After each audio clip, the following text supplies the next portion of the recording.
जब इस तरीके का अटैक हुआ तो अब हमें सिक्योरिटी के घेरे में रहना चाहिए। प्रॉब्लम्स और शिकायतें जनता की सुन ली जाएगी, लेकिन अब उस घेरे को स्ट्रॉन्ग कर देना कर नहीं सकते हम।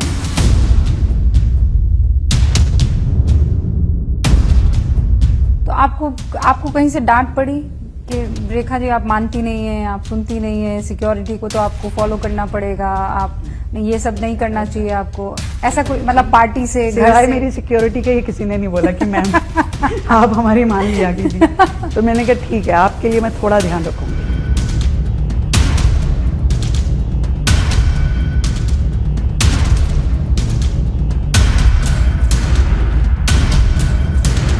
So you have moved on, पूरी तरह से आप भूल चुकी हैं जो हुआ, या आपने जहन में रखा हुआ उसे भी कहीं किसी कोने में? इतनी चीजें हैं मेरे पास करने के लिए मैं किस किस चीज को जहन में रखूंगी।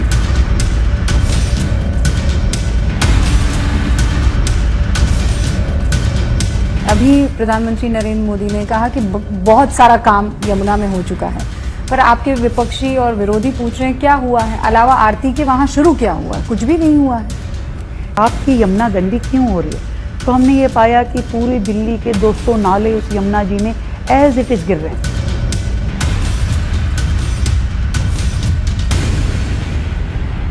तो लास्ट खाना कब बनाया था आपने? 6 महीने में? हाँ हाँ।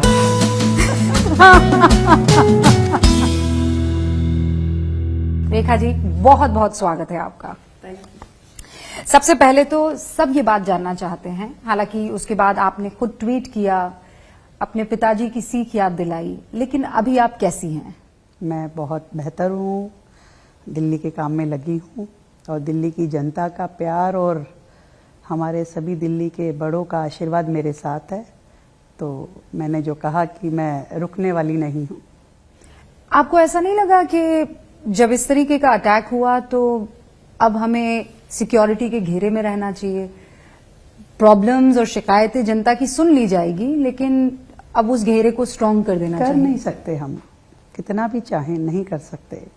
जनता के बीच में रहने वाला व्यक्ति तो जनता के बीच में ही रहेगा। कितना समय आप लोगों के बीच में रहते हो, कार्यक्रम में जाते हो, आप लोगों से मिलते हो, लोग आपसे मिलते हैं।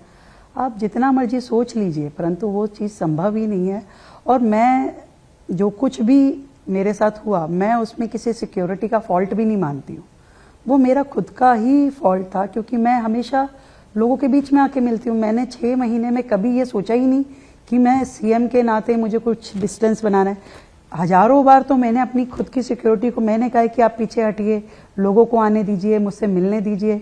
और जिस दिन ये हादसा हुआ उस दिन भी मैं टेबल के सामने खड़ी होकर के, मतलब टेबल के पीछे नहीं थी, मैं टेबल के आगे थी। तो ये मेरा अपना स्वभाव है और मुझे नहीं लगता किसी व्यक्ति का स्वभाव बदल सकता है। तो ठीक है, सिक्योरिटी अपना काम करेगी, पर मैं जनता के बीच में रहना नहीं छोड़ सकती। नहीं तो उस दिन हुआ क्या था?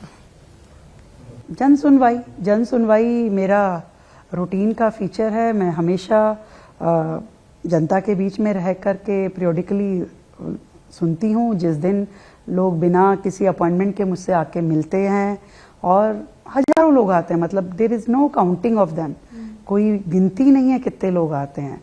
और बुजुर्ग भी होते हैं, युवा भी होते हैं, बेसहारा लोग भी होते हैं, हर तरह के लोग आते हैं जो आपको प्रॉब्लम कहते हैं। और हमारे यहाँ ऐसा कोई बहुत विशेष सिक्योरिटी चेक भी नहीं था कि ठीक है अभी लोग आ रहे हैं। कई बार तो बाहर के राज्यों के लोग कोई रोके कि क्या काम है बताइए, नहीं कुछ नहीं, हम तो मुख्यमंत्री जी से सिर्फ मिलने आए हैं, सिर्फ फोटो खिंचाने आए हैं। तो ऐसा पूरे देश में एक चाव, एक शौक था और लोग आ रहे थे। तो इसलिए वो भी गुजरात से आया हुआ एक भाई था, तो हमने तो सोचा भी नहीं था कि भाई ठीक है, उसने आके कहा मैं गुजरात से हूँ, कुछ बोल रहा था, तो कुछ सरफिरा जैसा दिख रहा था, परंतु उसकी बात समझ में नहीं आ रही थी।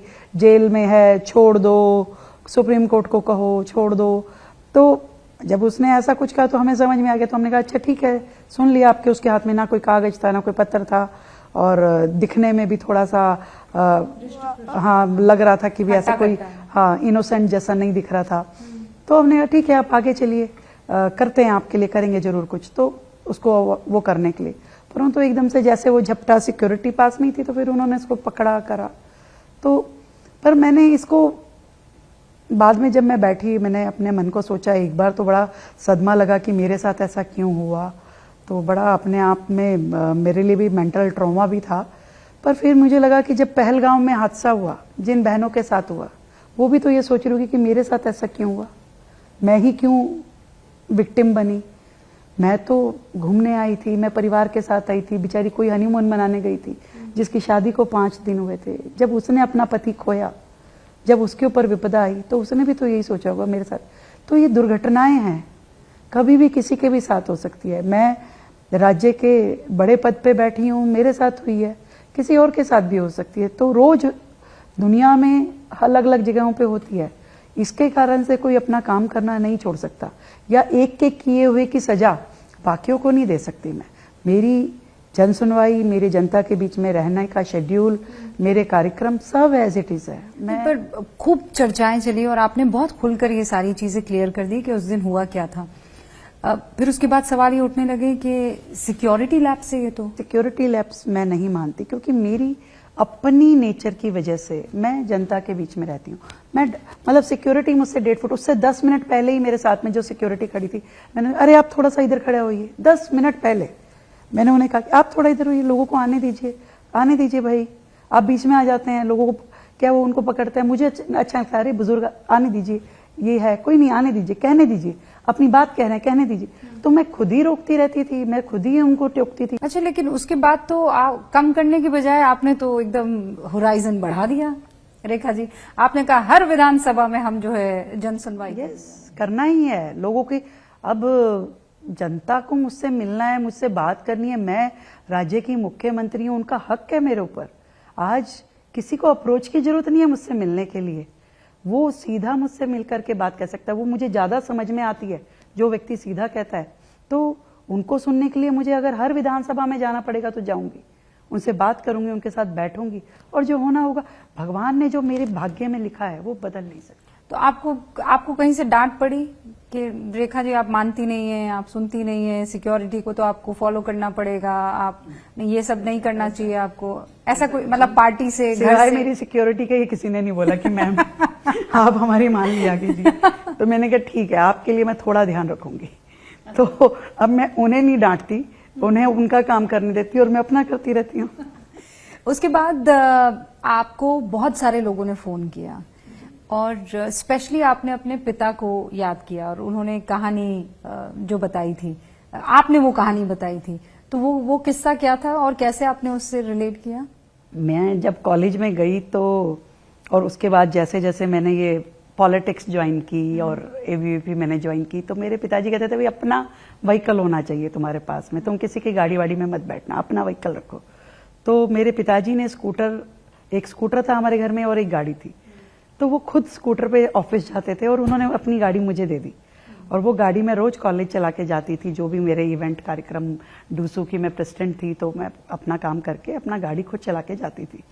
तो एक दिन एक बस के साथ साथ मैं अपनी गाड़ी चला रही थी, उस स्पेस का मुझे आइडिया नहीं हुआ, वो मैंने वहां से गाड़ी निकालने की कोशिश, तो उसकी पूरा साइड गाड़ी की वो खत्म हो गई और मैं बहुत घबराई। घर की भी गाड़ी मैंने पूरा डैमेज कर दिया है, आज तो घर में खूब ही डांट पड़ेगी। और मैंने उसे खड़ी करी और मैं जा करके सो गई। सुबह पिताजी ने गाड़ी देखी, भाई ये तो बहुत डैमेज है, और उन्होंने मुझे कहा हाँ भाई तेरे को तो नहीं चोट कहीं लगी? मैं कहा नहीं लगी, पर मैं अब आगे से गाड़ी नहीं चलाऊंगी। उन्होंने कहा क्यों नहीं चलाओगी? तो क्या हुआ, सड़क पे चलेंगे तो चोट तो लगेगी, एक्सीडेंट भी होंगे, इसका मतलब ये तो नहीं है कि तुम सड़क पे चलना छोड़ दोगी, गाड़ी चलाना छोड़ दोगी। कोई नहीं, ठीक हो जाएगी गाड़ी, तुम ऐसा मत सोचो, तुमको मैं एक कानेटिक और लेके देता हूँ, तो तुम दोनों चीजें रखो। तो that was the scene behind that emotional moment. और वो सीख मुझे हमेशा याद रहती है। मैं अपने बच्चों को भी कहती हूँ, बेटा मुसीबतों से घबराना नहीं है, हमें हमेशा बढ़ते जाना है, सुख आए दुख आए। और यही कारण है मेरे जीवन में भी, जब जब ऐसा कोई लम्हा आया जब मुझे ये सोचने की जरूरत पड़ी कि मुझे क्या करना है, तो मुझे वही सीख याद है कि मूव ऑन, चलती चली जाओ, सब अच्छा बुरा सब गुजर जाएगा, कोई दिक्कत नहीं है। So you have moved on, पूरी तरह से आप भूल चुकी हैं जो हुआ, या आपने जहन में रखा हुआ उसे अभी कहीं किसी कोने में? इतनी चीजें हैं मेरे पास करने के लिए मैं किस किस चीज को जहन में रखूंगी। मेरे पास में जनता का इतना प्यार है, मुझे पूरे देश की महिलाओं ने इतने संदेश भेजे, उनके अंदर इतना आक्रोश था कि एक बहन के ऊपर, मतलब मैंने खोया मैं उसको नहीं याद करी, पर मैंने जो पाया पूरे देश की महिलाओं ने मुझे इतना प्यार दिया, इतना समर्थन दिया। मतलब मुझे कितने लोगों ने आके कहा कि मेरी माँ का फोन आया था, उन्होंने कहा क्या हुआ मुख्यमंत्री जी के साथ, किसी ने कुछ, किसी मतलब ऑफिसर्स ने, लोगों ने, जनता ने, आम जन ने, सब ने मुझे इतना फीडबैक दिया कि भाई आपके लिए हमारी माँ ने शुभकामना संदेश भेजा, आपको मेरी बीवी ने कहा कि भी ऐसा कैसे हो सकता है। मतलब दैट वाज अमेजिंग। मतलब देश भर की महिलाओं का और आपके विपक्षी साथियों का भी आपको समर्थन है। आतिशी जी ने भी आपके लिए बकायदा ट्वीट कर दिया। जब तक हम एक दूसरे के सम्मान के लिए नहीं खड़े होंगे तो कैसे वो होगा।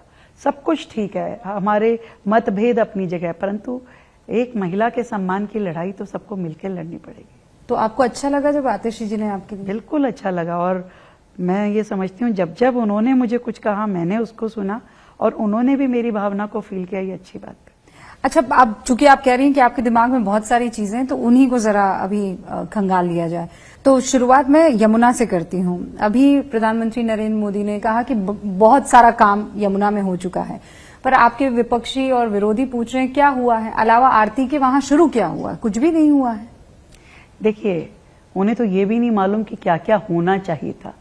सरकारों में रहे वो कई कई साल, 10 साल झाड़ू वाले रहे, कांग्रेस में वाले 15 साल रहे, कभी उनको नहीं दिखा कि यमुना सफाई, यमुना जी जो है वो गंदी क्यों है, क्यों खराब है, क्यों इतना उसमें पॉल्यूशन आता है, उसमें कचरा आता है, उसमें गंदगी आती है, सीवेज आता है।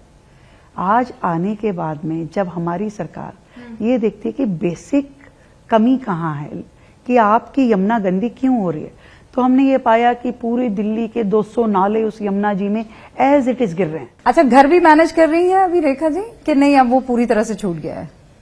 नहीं, करना होता है, महिलाओं को देखो अपना घर का भी ध्यान रखना होता है, तो थोड़ा ये भी थोड़ा वो भी करना होता है। तो जब आप सुबह आती हैं और रात को जब दोबारा जाती हैं तो ये डिसाइड करती हैं रेखा जी? एक चक्कर रसोई तक काट के, एक बार फ्रिज खोल के, फिर एक बार डांट लगा के को ये क्यों पड़ा है, इसको क्यों नहीं किया, इसको खाने के लिए क्यों नहीं दिया, इसको यूज क्यों नहीं किया, पहले इसको यूज करना चाहिए था। जैसे एक भारतीय नारी करती है वो मैं सब एंजॉय करती हूँ। तो लास्ट खाना कब बनाया था आपने? 6 महीने में? हाँ। अभी आप दिल्ली बना यहाँ मुझे पकड़ लिया कि लास्ट खाना मैंने शायद चुनाव से पहले बनाया होगा, बनाया नहीं, इतने दिनों से नहीं मौका लगा। हाँ, क्योंकि अभी आप दिल्ली की तस्वीर बना रही हैं, शायद इसीलिए आपको मौका नहीं मिला होगा। बहुत बहुत शुक्रिया हमारे साथ बातचीत करने के लिए, बहुत आनंद आया। और अभी तो 6 महीने हुए हैं, अभी बहुत वक्त बाकी है, लेकिन इस बीच बहुत दफा आपके सामने आएंगे और सवालों की बौछार करेंगे। आप अपना पूरा ख्याल रखिएगा और दिल्ली वालों का भी। Thank you so much.